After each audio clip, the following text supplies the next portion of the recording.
So far, we've talked about how to think about points in space in rectangular coordinates as an x, y, and a z, out on the x-axis, over in the y direction, up in the z direction, landing at that point right there. We've also talked about how to think about them as a cylindrical coordinate. We go out a distance, and then we rotate an angle theta, and then we go up a z. So let's see, I missed my r value there. There we go. We go out an r, we rotate over, and then up a z. There's another way of keeping track of points in space. The way I like to think about this is cylindrical coordinates is a generalization of polar coordinates to space just by adding in a z. This lesson is about spherical coordinates, which is about another way of generalizing polar coordinates. In the polar coordinate system, points lie on circles, right? And then we find an angle that locates a point. We generalize this to space with cylindrical coordinates by just adding in a height. But another way to think about it is to think about spheres in space instead of circles. Thinking about spheres that go out from the origin. And we could think about the spheres as having a radius that we're going to call rho. That's the Greek letter rho. So rho is a distance from the origin. It's a radius of a sphere that our point lies on. So rho, we want it to be greater than or equal to 0, is a distance from the point we're talking about, and for convenience I'll call that point P, to the origin.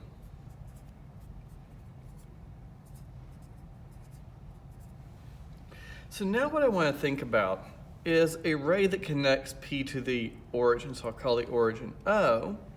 And if I think about that ray, or even that vector, OP, I could think about the angle that OP makes with the positive z-axis, and I'm going to call that angle phi.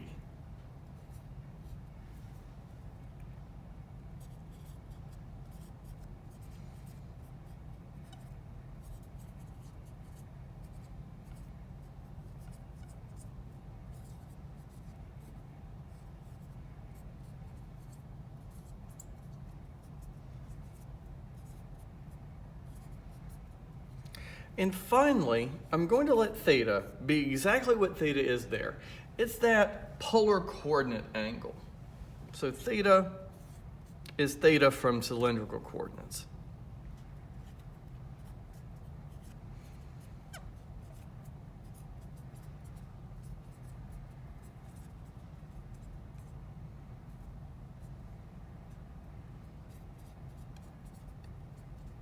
Rho needs to be larger than or equal to 0. Phi, we're going to keep between 0 and pi for a reason that I hope becomes obvious as we plot some points. But I think that's what I want to do next. I want to plot some polar points, some spherical points. So a spherical coordinate in this course is always a rho, phi, theta. Rho is a distance away from the origin.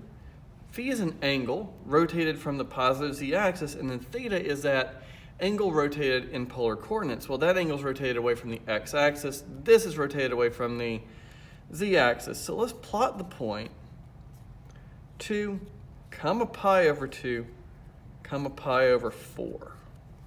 So let's have a z, x and y axes. See if we can plot that point. Because these two angles are rotated away from the z and the x-axes, I like thinking about my rho as telling me how far to initially go up on the z-axis. This angle then tells me how far to rotate down towards the x-axis, because this angle is going to rotate away from that point. All right, so I can think about a sphere of radius 2, which in the xz plane would just look like a circle of radius 2, which would lead me to that point right there, rotating pi halves at 90-degree angle.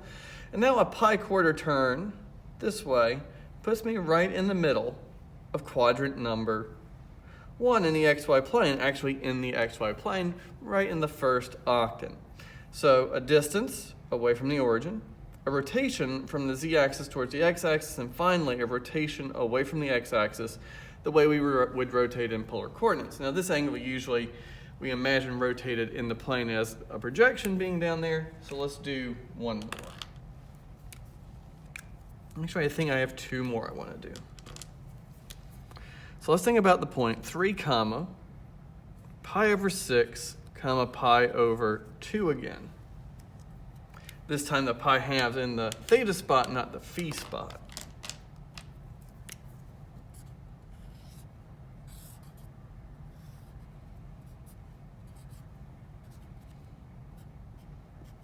All right, so I need to start 3 units away from the origin.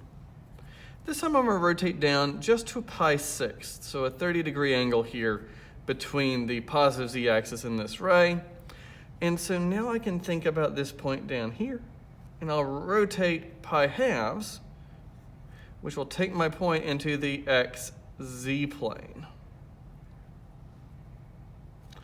So that is the point 3 pi 6 pi halves. And then just one more I wanted to do in this lesson. This one's a little harder to draw, but I thought I'd challenge myself. It's always fun to challenge yourself on video.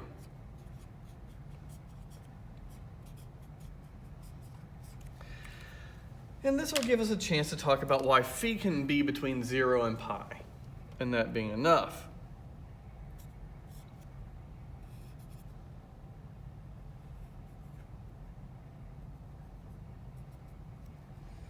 All right, my right-hand coordinate system, x, y, and z. I start 3 units above the origin. Rotate down to 3 pi fourths. Well, 1 pi fourth, 2 pi fourths, that's this angle down here. So I rotate down there, imagining a sphere or circle of radius 3 intersecting where that is. And now 7 pi 6, well, if I started here where I would, let's see, project that point up there, 7 pi 6 is over here. And now I need to think about projecting downwards to where that point would actually be below the xy plane. And that's why that one's hard, because it's like I'm spinning that around to that angle at 7 pi over 6th, down below the xy plane. Okay, so rho is a positive number, always a positive distance. Phi, we're holding between 0 and pi. And the reason for that is, well, if I rotate through all possible things between the positive z-axis and the negative z-axis, this other angle will take that to any point I need either above or below the xy plane, and that's why we can put that limit on phi. In our next video, we will go over relationships between spherical, cylindrical, and rectangular coordinates.